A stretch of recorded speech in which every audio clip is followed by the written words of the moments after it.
All right. Hello, everyone. Thank you for tuning in and watching our presentation on prescription drugs. We are the SUPS team, Substance Use Prevention Services Program at the Alum Counseling Center. Our program is funded by the County of Santa Clara Behavioral Health Services. My name is Zakia, and I'll let the rest of the team introduce themselves. Hi, everyone. I'm Cassandra.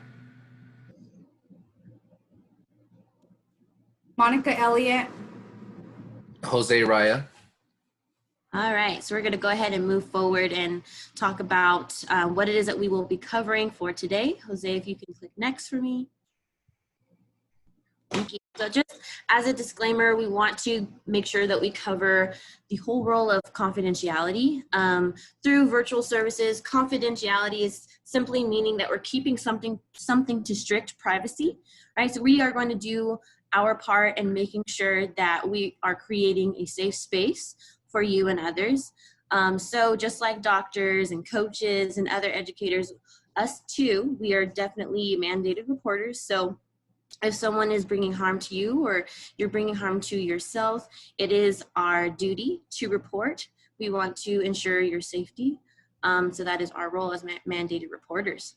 Jose, may you please click next. Additionally, we just want to let everyone know that we do provide services via telehealth for our clients. It's just another option. And Jose, may you please click next. All right, so for the agenda, we are going to cover a couple of questions that were asked about the presentation, what it is that we're going to cover. What do you think about prescription drugs in general? More of a general question. We'll get into more specifics about Xanax and opioids, the importance of having a natural high and what exactly that may be. And then we are going to demonstrate a fun activity that you can do at home called the crumpled paper activity. So I hope you guys are ready because we are too. All right. Some of the questions that we were asked to move forward with this presentation is simply, what are prescription drugs? What are some of the commonly used prescription drugs that are affecting our community? And why might people abuse prescription drugs in general? All right, so we have a couple of questions and I just want you guys to think about it. And if you happen to get this question correct, kudos to you. If not, then this is a great learning experience. So I want you to quickly think to yourself, it is safer to use prescription medications than street drugs like heroin and cocaine, if that's true or false in your opinion. A myth or reality? So the answer is, ding, ding, ding, ding, ding, it's reality. So if you were thinking reality, great job. So prescription drugs can definitely be just as dangerous as using street drugs. And again, we're going to get into heavier details further on in our presentation. We're going to move on to the next question. Prescription drugs can make people feel good. So what do you guys think? Myth or reality, true or false? What are we thinking? The answer is prescription drugs can definitely make people feel better. However, they can also make them feel terrible, right? So again, we're going to be talking about the access, right, and what it can do short-term and long-term. We're going to move on to the next question. All right, is it okay to use someone else's prescription if you follow the directions on the bottle? We get this question a lot. So, myth or reality, true or false? What are you thinking? The answer is, all right, it is definitely dangerous to use others' prescriptions. Again, further in the presentation, we will explain why. You never know what side effects they may have, right? The prescription is not tailored to your health, so we have to be very careful what it is that we're putting in our bodies. We're gonna move on. Why is it important to learn about prescription drugs and their effects? I know in this day and age, there's a lot of youth that are getting easy access to prescription drugs. So we wanna make sure that we're really focused on the youth, the use, and definitely the easy contributions of, you know, what we are exposed to as far as music or billboards. There's a lot of things that are contributing factors. So we're going to get into heavier details following the presentation. And next. All right, so I'm gonna hand over the want, need, or addiction activity to Monica. Hello, everyone. We're going to do a want, need, or addiction icebreaker. So we're changing gears here. So I want you to think about the pictures that Jose shows. If you can show the first one, water. So everyone think about it. Obviously, what is water? Something we want, need, or is it an addiction? Most of the time, I would say is a need because we do need to drink water. And for some, it can become an addiction. But definitely it is a need. Next one, please. A cell phone, what would you guys say it is? Is it a want, need, or an addiction? It really depends on who the person is. Say some people want it, some people need it for work, some people are addicted to being on their cell phone. So it really depends where you're at on the spectrum. Next picture, please. And coffee, wow. Is that a want, need, or an addiction? I would say for some, maybe adults, it could be an addiction. For maybe other people, it could be a want. And then for others, it could be a need. So it just really depends where you're at. Social media, is that a want, need, or an addiction? Maybe for some, we want it. Maybe for others, we need to use it. It could be for business purposes. And then maybe for others, it can be an addiction of getting on social media, maybe fear of missing out on certain events. So that's why it can become addictive. Next one, please. A jewel. So at any point, if you want it or need it, you can be on the borderline of addiction. Definitely very addictive, the jewel. Next one, please. Okay, so this is classified as food, but we're gonna classify it more as junk food, or at least I am. And is it a want, need, or addiction? So first of all, we do need food, but do we need junk food? So that could be more of a want and an addiction. But going back to water and food, those are needs in general. And video games. Is that a want, need, or an addiction? I would say for some it's a want, for others it's a need, and for definitely other folks it can be an addiction. So you really have to decide where you're at on the spectrum of want, need, or an addiction. So now I'm going to go over marijuana. Is that a want, need, or an addiction? For some people may want it, other people may need it if they have a prescription for it, and a lot of people can be addicted to it because THC is very addictive. So once again, all of these can fall under wants, needs, or addictions. And now I'm going to go into a definition of a want. So the definition of a want is basically something that is desired, the condition of not having any or enough of something. So want is something that's desired. Next one, please. The definition of a need, like we need water, we need food. So it's a situation in which someone or something must do or have something. So basically it's a strong feeling that you must have it or do it, such as food and water. We need that to live happy and succeed in life. And then finally, what is an addiction? Basically, this is the definition of an addiction.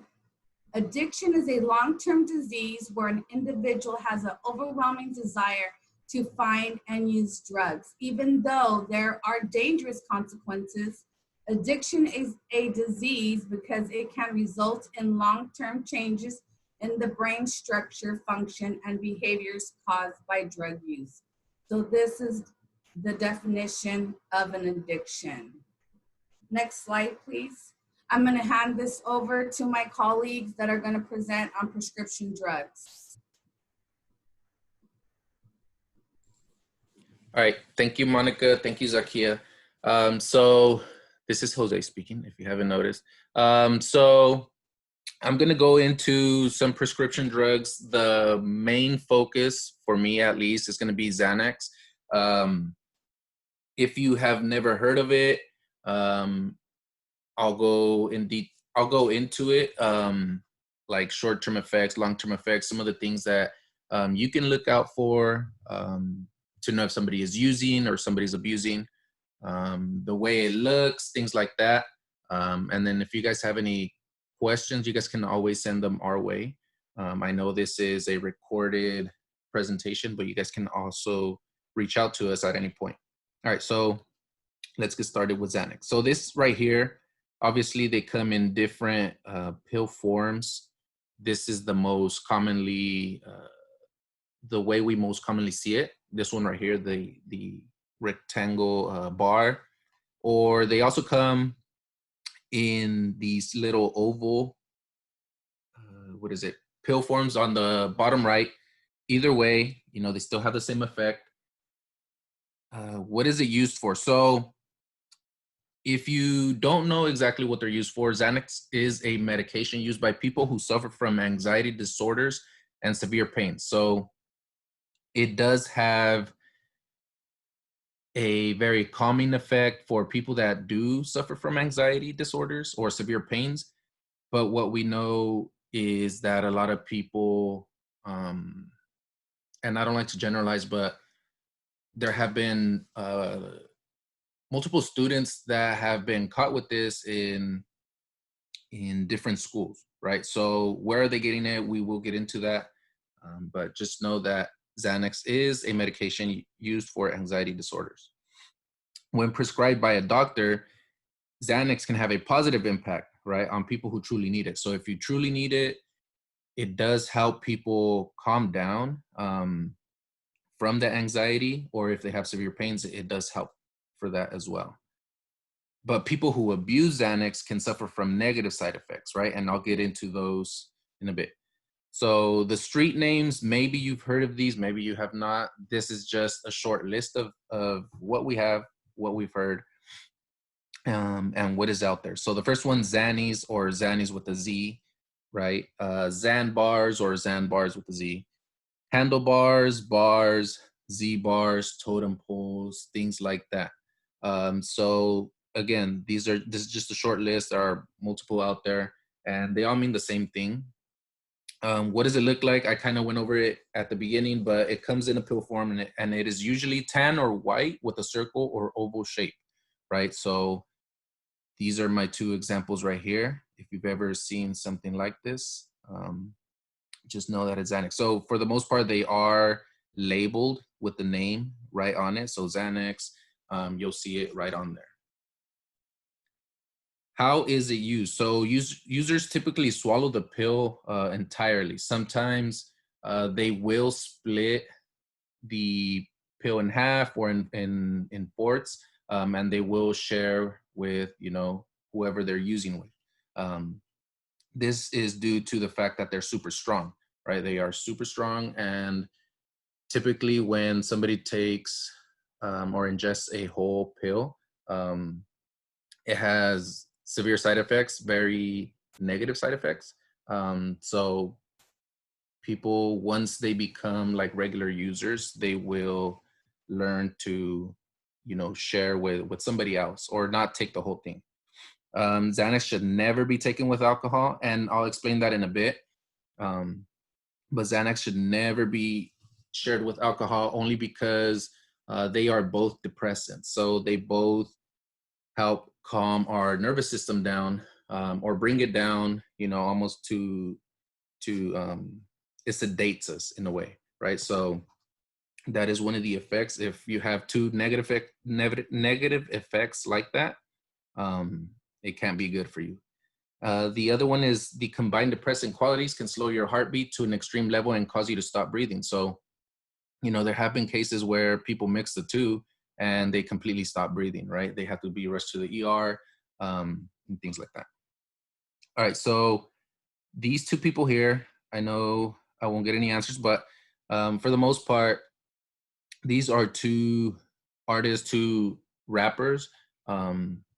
Whenever we do parent presentations, the parents normally don't know who they are. Even some of the teacher presentations, our staff presentations, they don't know who they are, right? But whenever we do student presentations, a lot of the students know exactly who these people are, right? This one on the left his name is Lil Peep. The one on the right, his name is literally Lil Xan, right? So Lil Xanax. For the most part, they, in their lyrics, right, in their music videos, they almost advertise the use of Xanax, right? And a lot of teenagers will go ahead and listen to them, right? They listen to their music. There will be, we'll get really big fans of them, but just know that people in the rap culture now, or some, I shouldn't say everyone, they do advertise for things like this, right? Marijuana's always been one, alcohol, for example, and now there's been a rise with the use of Xanax in a lot of people's lyrics. So again, what does it do? So it does act as a sedative on the central nervous system. For a person suffering from anxiety, from an anxiety attack, Xanax will bring the person down to a steadier state, right? So it will calm them down, help them relax a bit. For a person abusing Xanax, the drug may cause you to pass out or even stop breathing, right? So I mentioned this earlier, but this is very important because we've had cases of, or we've had incidents where parents have told us that their kids are they're passing out, or they're coming home almost in like a drunk state, like they look like they're drunk, but they don't smell like alcohol or anything like that. Xanax, for the most part, if you've ever been around somebody that is drunk, or what kind of effects alcohol has on the body, Xanax will have very similar effects, and I'll explain those in the next slide. So some of the signs, right, to look out for, things like insomnia, right? So you can't sleep at times, or you oversleep in some cases. Nausea and vomiting, right? It's very similar to alcohol. Depression, so because it is a sedative to the central nervous system, it does calm everything down. It puts you in a different state. Problems remembering things, it does affect your memory. And the more somebody uses, you can imagine the higher the memory loss can be. Lack of coordination, so you can't stand or walk straight. Fogginess, so you also get the mental fog. You're not thinking straight. In a way, the person is almost like in their own little world. And this is just my opinion. And then the increase in anxiety. So for people that don't really need them and they're actually abusing them, it can have the opposite effect on them, right? Because they don't know what's actually going on, right? It's really messing with their central nervous system, with their body. So it will have an increase in anxiety at times. And then the slurred speech. So again, back to somebody who has been drinking, you do get slurred speech as well. So again, a lot of the signs are there, very similar to somebody that has been drinking alcohol. And those are my images. All right, so quick facts about Xanax. It is designed for short-term use because of how highly addictive it can be. Because they're so strong, they're so potent. They aren't given to clients or to people that go in and ask for a prescription. They don't give long-term prescriptions, right? Because of how highly addictive they can be. You just can build up a tolerance for more Xanax, which leads to higher or more frequent doses. And Xanax withdrawals is very dangerous because it can lead to death, right? Again, once somebody is addicted to these, their body almost needs it in a way. We go back to the want, need, or addiction. So once they're addicted, their body almost needs it. And if they don't have it, their body doesn't function properly. One of the side effects, very negative side effect, is, of course, it can lead to death. All right, some of the short-term effects, things like swelling in hands and feet, difficulty moving or speaking, diarrhea, fluctuation in weight. the slurred speech I talked about, tremors, seizures, and hallucinations. So these are some of the things if you've ever been around somebody that's using or actually abusing, these are some of the signs that you can look out for. Long-term effects can be things like memory loss, which I talked about, relationship conflicts. So that can be, family relationships. It could be relationships with teachers, counselors, anybody in school, legal trouble. So because you actually need a prescription for these, if you get caught with these, of course, it can lead to legal trouble, financial problems as well, because just from word of mouth and kind of what we know, whenever somebody who doesn't have a prescription for Xanax goes out and tries to buy them, they can be expensive, right? So it can lead to that once somebody gets to that addictive state. And then migraines, of course, birth defects if taken while the mother is pregnant, seizures, suicidal tendencies, muscle pains, and of course, the worst one of them all is death. So why is it that youth are using? We have a couple of reasons. The first one is, and we've heard this before, they're easy to get, right? We get this a lot. Students will say, Xanax isn't the only drugs that students will claim that they can get easy, but of course, Xanax is right up there with those, with marijuana, with alcohol, with all of those. So it's better to know the effects of it now. But that is one of the things that we get. The normalization in teen culture and pop culture, kind of what I talked about with a lot of the lyrics coming out in certain artists, just talking about it, making it normal to use. That's another one. They hear about the high and the euphoria associated with Xanax. So what we know is, the younger crowds, they can be very curious. If they hear about this, if they see it in music videos, they will get curious, and maybe at one point they will want to experiment, right? I'm not saying everybody does, but it's out there, and the curiosity grows. So we need to be aware of this. Escape problems or self-medicate, looking for help. It is also seen as a safer alternative with fewer side effects. And then, of course, the alternatives that we like to share with our students is the fact that everyone suffers from anxiety and at some point or another, but here are some possible alternatives. So, for example, the first one is give up caffeine, right? We know things like Monster energy drinks, Red Bull energy drinks, things like that, they contain a lot of caffeine. So I've personally seen a lot of students, mainly the high school students, that will drink these energy drinks.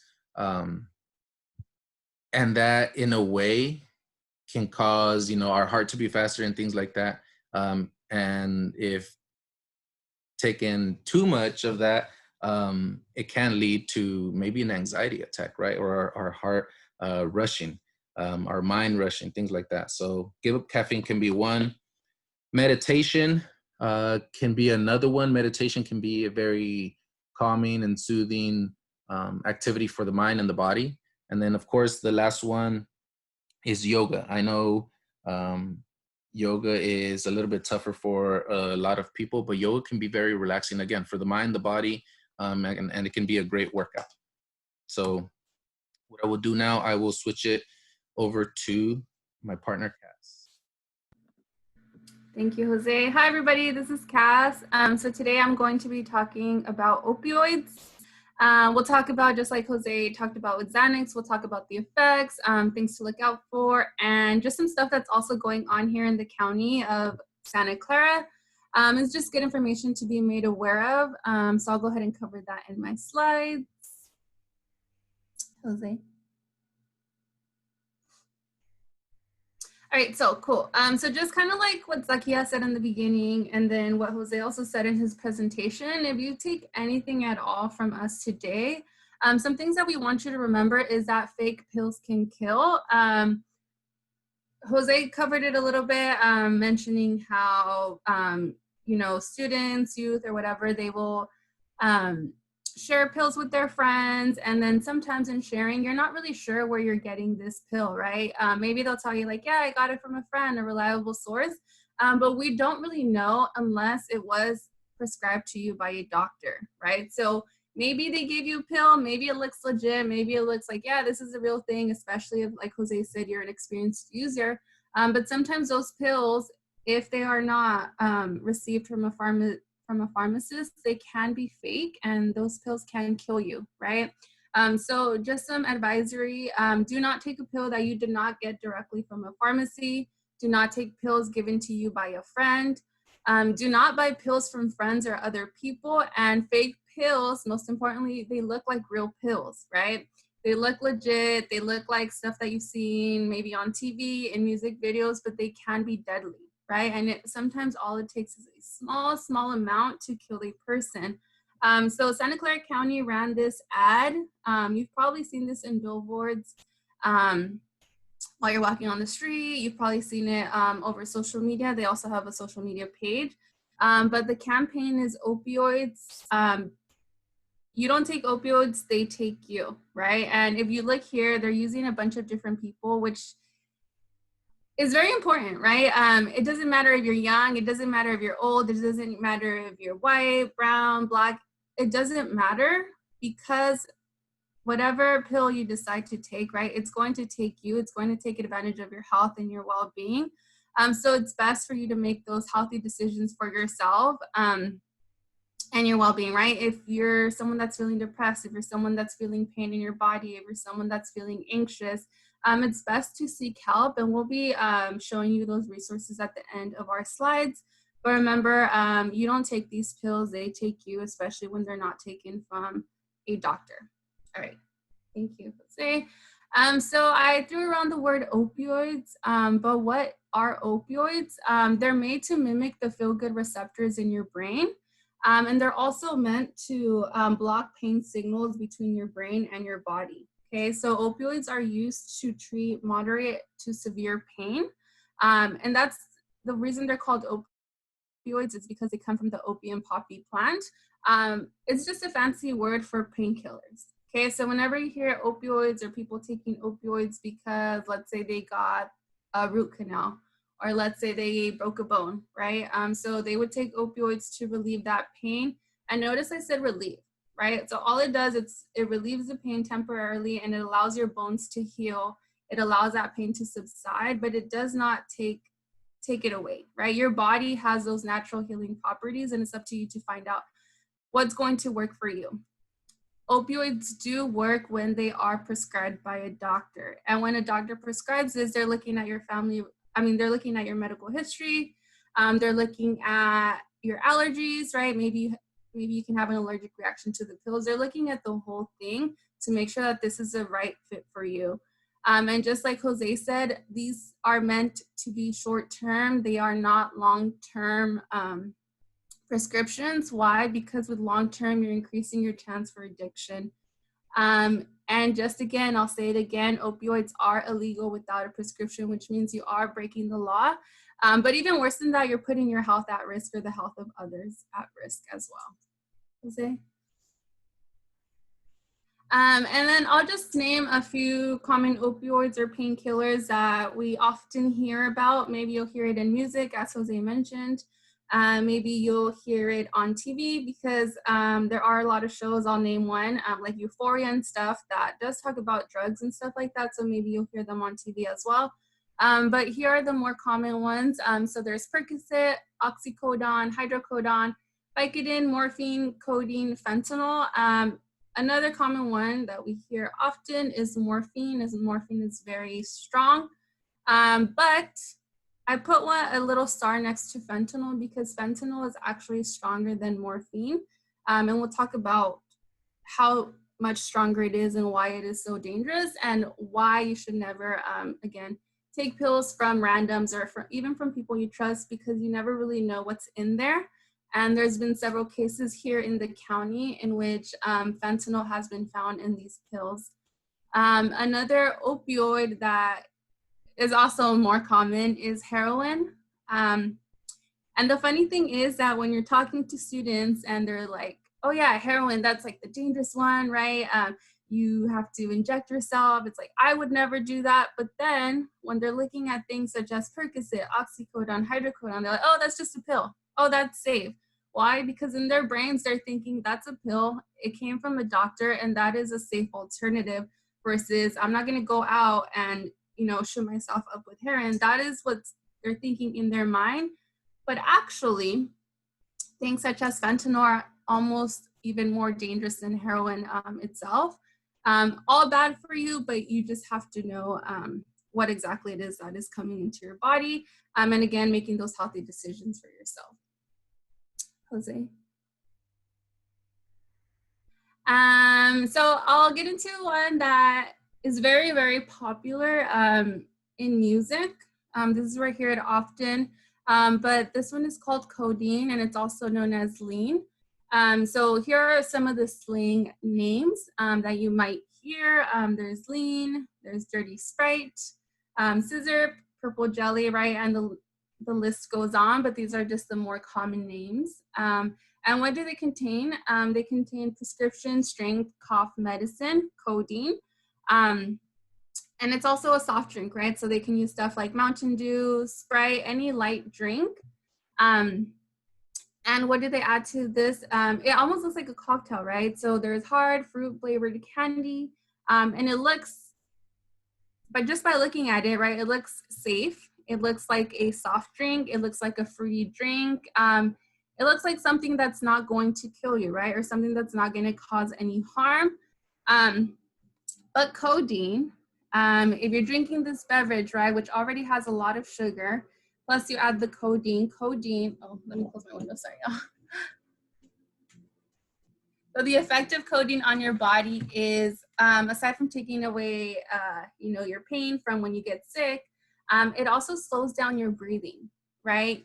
Meaning if someone gives you this drink and there's a lot of this medicine in there, right, and you're drinking it, not only are you harming your teeth, right, and you're getting cavities and all this stuff, but you're also affecting your immune system because you're having such high dosages, and you're also slowing your breathing down, right? And the reason it's called lean is because when people take this drink, right, it causes them to become sleepy.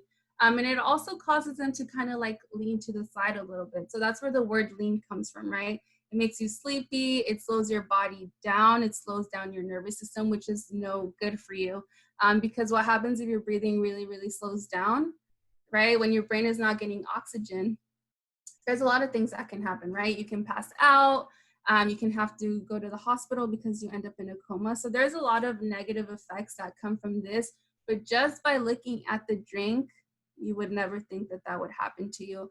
So it's very dangerous, but we may think that it's not that dangerous because we hear it all the time, right? We hear people saying like, yeah, that lean, or yeah, I heard it in this song, or this rapper uses it all the time and he's famous and he's fine and he's been using it for years, right? Well, maybe a person looks good from the outside, but we never really know what's going on inside of their body, right? So yes, they look healthy on the outside, but what's really going on? Right? And when we talk to them, are they able to have good conversations, right? Like we don't really know. We just see what we see from the outside looking in.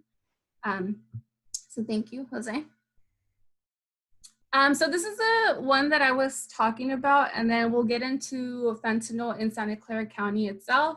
But fentanyl is a prescription opioid, and it's very similar to the way that heroin and morphine is made, right? The genetic makeup of that. But it's 50 to 100 times stronger than morphine. So I'll say it again. Fentanyl is 50 to 100 times stronger than morphine.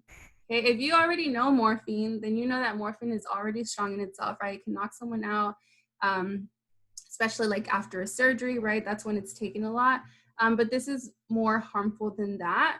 And it's a street drug, of course, fentanyl, it's synthetic. So it's sold as other less potent opioids. What I mean by that is that oftentimes someone will think they're getting oxy or a hydrocodone, right? They think they're purchasing that pill because it looks like that pill or even a Xanax, right? It looks like the Xanax, but it's actually mixed with fentanyl, right? But of course, if you're looking at the pill and you know what that pill looks like, and you're an expert user, even if you haven't used before, it's very easy to get mixed up and think you're getting the right pill. And that's the thing. When you're buying off of someone off the street, or you're getting it from a friend, right, supposedly a reliable source, you never know what you're going to get, right, because it is not a doctor. Over here on the right, also, before I get into that picture, up top, I put a picture of Mac Miller and Prince. So these two people, very common pop culture icons, were, sorry, when they had an overdose and they found bits of fentanyl into their system. So that did lead to their overdose as well. But over here on the right side, I have a penny, right? We all know what a penny looks like. And when you compare it to a lethal dose, lethal meaning that it will kill you, dose of fentanyl, this is all you need to kill someone, right? That little bit is enough to kill a person, right? That little bit is enough to kill more than a person, right? It can kill an entire elephant, okay?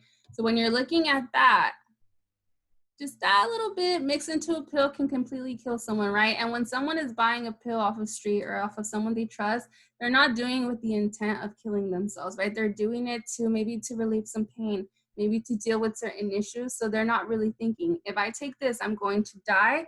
That's why it's important to have conversations with our friends, with our kids, right? And really let them know what is out there. Because it sounds like fun and games until something actually happens. So it's better to know the facts and have those tools now. And that's what this presentation is for. Thank you, Jose. So now let's get into some numbers here in Santa Clara County. So from January 1st to May 8th of 2020, there were 19 fentanyl deaths that have been reported in Santa Clara County. Okay, so from January to May, that's about 4 months, right? So in 4 months, there were 19 fentanyl deaths here in Santa Clara County. But what's interesting is in that same period last year, right? So when we're looking at last year, there were only 7 fentanyl deaths, okay? So that number, of course, skyrocketed, right? It almost doubled. In 2019, a total of 29 fentanyl deaths were reported in Santa Clara County. So just last year, there were 29. Here in Santa Clara County. And where did these deaths come from? So some of these deaths are connected to taking fake pills containing lethal doses of fentanyl. So kind of what I showed you in the previous slide of that small dose, that small lethal dose. So that's what resulted into the deaths here in Santa Clara County. But let's pay attention again to that period.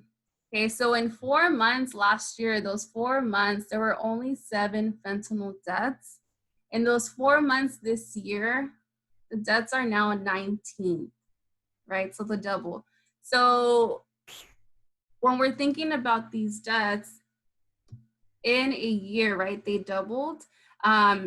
And if we're now looking at the current situation that we're in, right, we're in COVID, right? People are under a lot of stress. People are maybe they're out of jobs, maybe they're experiencing violence at home, right? There's a lot of different issues that we're dealing with right now, right? So that only adds on to the stress factors that people have. So we may not know, right? At the end of this year, maybe those deaths will go even higher. That's why it's important to be aware of like the resources that are out in the community.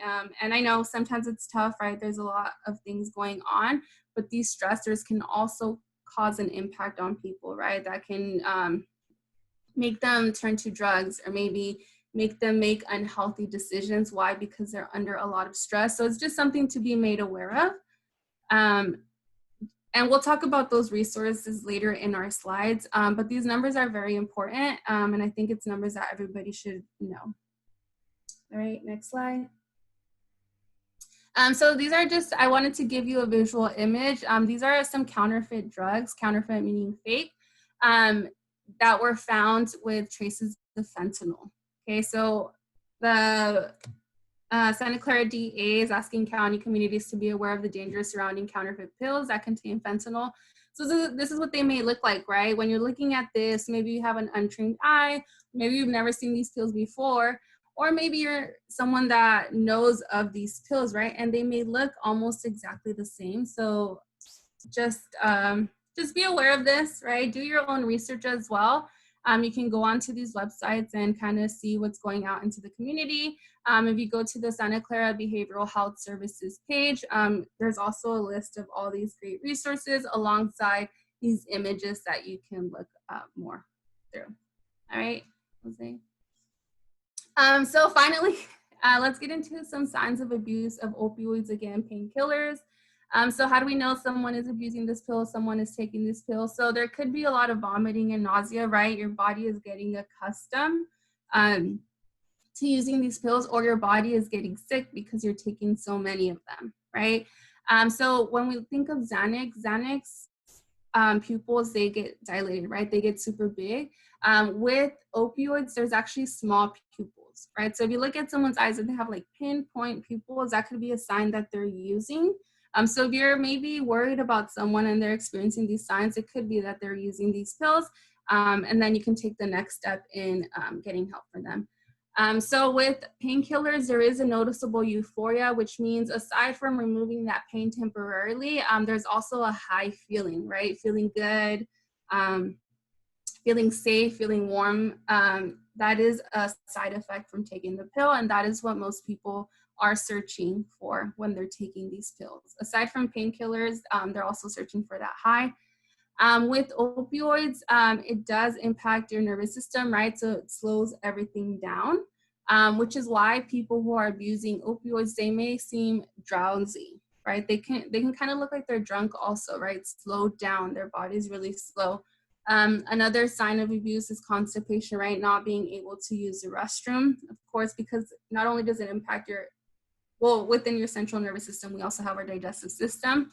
And another thing with opioids is slowed breathing, which can be really dangerous, as I mentioned when I was talking about lean. If you're taking an opioid and it really slows down your breathing, what happens? Your brain is not getting enough oxygen, and a lot of things can happen, right? Passing out, coma, and a bunch of, if you pass out, you hit your head, what can happen, right? There's complications within that as well. And another thing is if you're trying to have a conversation with someone and they seem confused or they seem out of it, that is definitely another sign that they may be using opioids and abusing opioids, I should say. So these are just some signs to look out for. We are going to be sending this presentation, so you can always come back and look at these as well. Thank you. So those were some short terms that I mentioned. And something I did want to say is, of course, if someone is seeming out of it, right, and especially a student, what's going to happen if they're taking opioids is they're going to have a hard time concentrating and focusing in school. And as students, they need to be able to focus. They need to be able to get things done. So if you are a parent and you are looking back at this, that's something to look out for as well. As far as long-term signs of abuse, weakened immune system, right? We all need strong immune systems, especially during this time of COVID, right? Because we need our immune system to fight back against illness and disease. When someone's using opioids for a very long time, those systems that are in our body to fight off disease are getting weakened, right? Which means we won't be able to fight off those illnesses. We will have a higher chance of getting sick.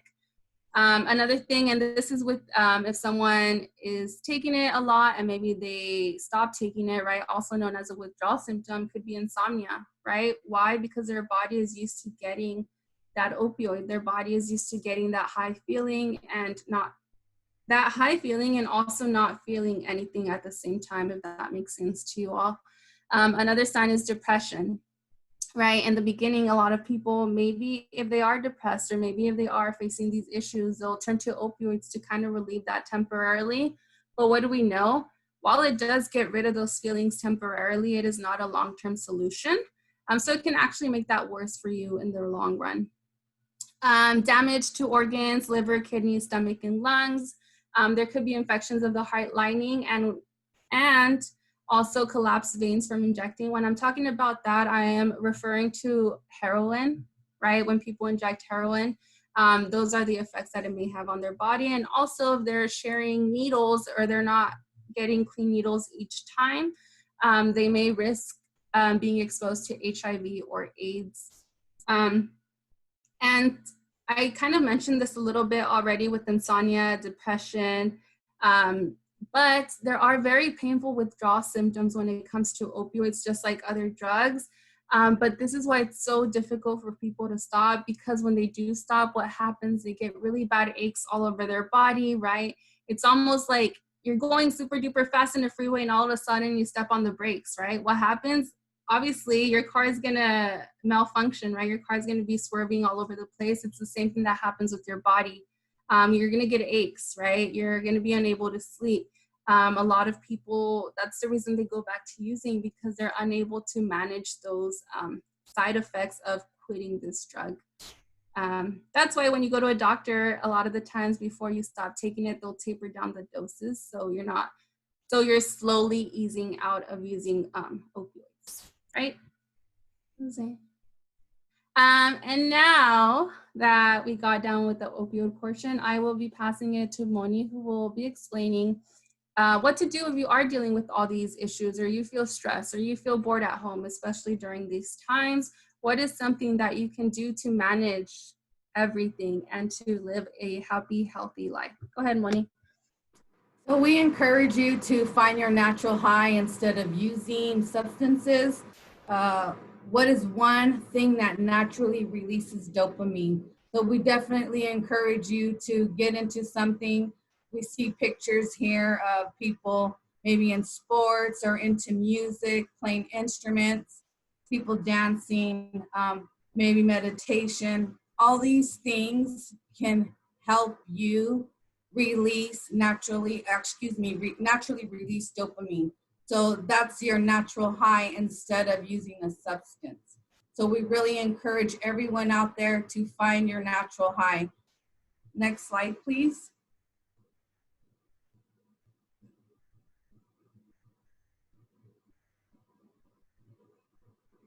Jose, you're going to explain mindfulness activity. All right, so let me turn my video on so that you guys can see. Or actually, let me explain it first. So one of the things that we like to almost promote, or we like to share with the students, and even some adults, you guys can also do this, but the crinkle paper activity. So what you do, you get any blank sheet of paper, right?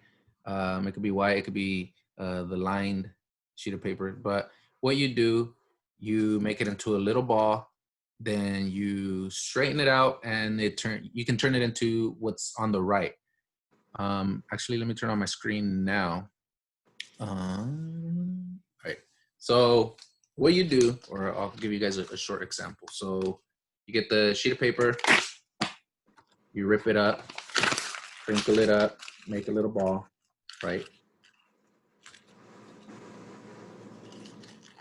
That might be a lot, but you open it back up, strain it out. Let me strain it up first. And I know I don't have the best camera or setup, but you guys are gonna have to bear with me. So you guys see it's like really crinkled up, has different shapes, different creases and things like that. What you do, I have my markers as well. I have to borrow those, but I have a bunch of different markers, different colors. You can use a pen, you can use just a black marker, whatever works for you. But you know, if you wanted to look more like the example that we have on the right, you're gonna need more colors. But either way, it's fine. So you get, for example, I'll do something you guys can see. So hopefully you guys can see this. But I put it on my notebook. What you do is you just copy the different, can you guys see this? Probably not. Let me give you guys a couple of lines. So you trace the lines, you make different shapes, or if you don't want to trace it, right? Don't laugh at my lines. I'm just following the lines. So you can just trace the wrinkles, the creases, or you can just start filling them out, right? So eventually you want it to look like the pictures that we have on the right.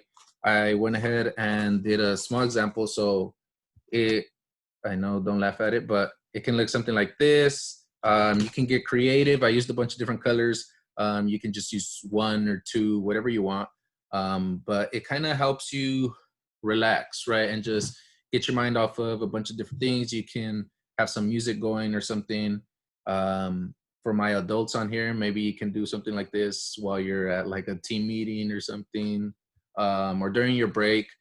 For my students, I know you guys are at home right now with sorry, with everything that's going on. So you will have time to spare. This is one of the things that you can do to, if you're having like high anxiety, if you're bored, you know, if you just want a different activity to do other than, you know, staring at a screen, you guys can do that. And then, you know, it can be fun projects that you can do with the family, by yourself. But yeah, that's one of the examples that we like to give. Again, this is my little example. It doesn't have to be pretty, it doesn't have to be cute. It's just to get your mind off of, you know, whatever's going on, and then just give you that natural high, right, that we talk about. So I'll go ahead, and that was my example. I'll go ahead and turn off my video now, and go to the next slide. So thank you, Jose, for that example. Yeah, anything to help you cope with anxiety or anger. So we want you to find time to do the things that make you feel happy to be alive. What is going to be your natural high when you have to cope with anxiety or anger? So that's really what it comes down to. Finding your natural high when you have anxiety or anger or bored, or maybe just having not that great of a day. Do something that makes you feel happy to be alive.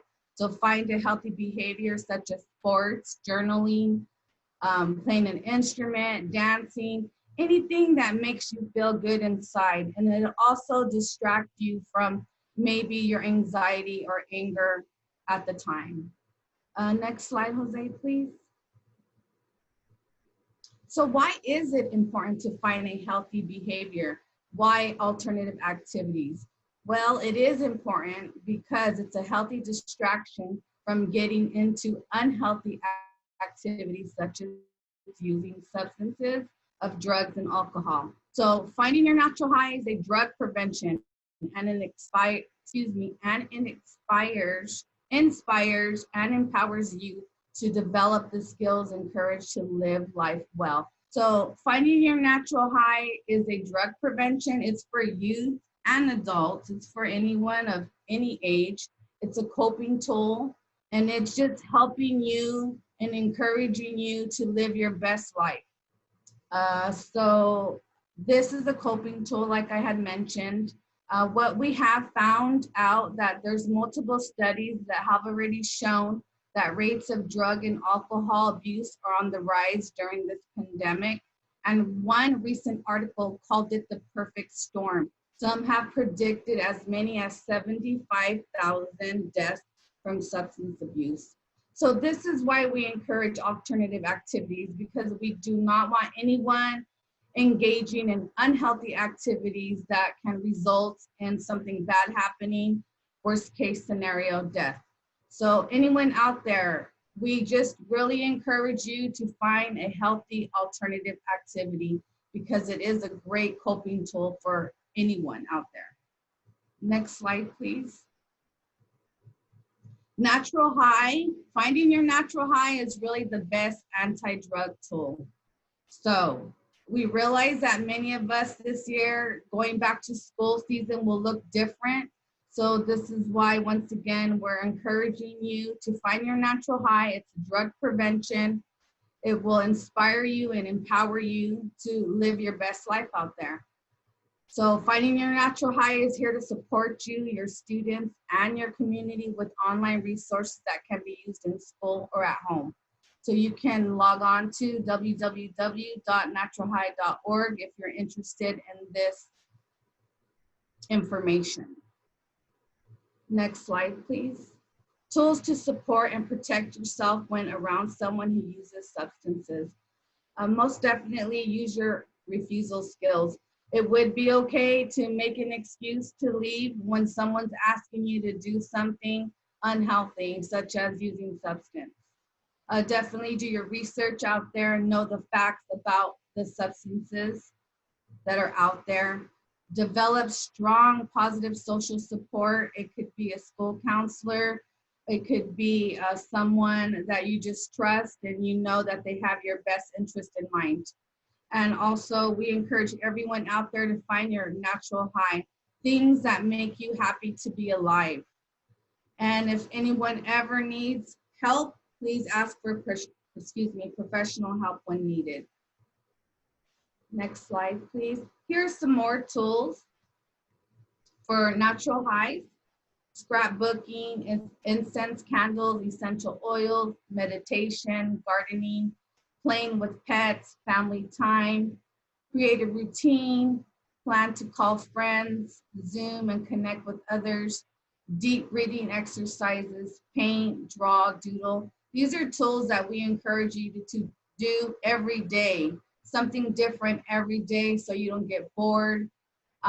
It's just encouraging you to find your natural high. Just do things that you love and that would distract you from unhealthy behavior. Next slide, please. Here are resources of where we got our information from. Most of our information comes from these places, and you can jot these down if you like and do your research as well.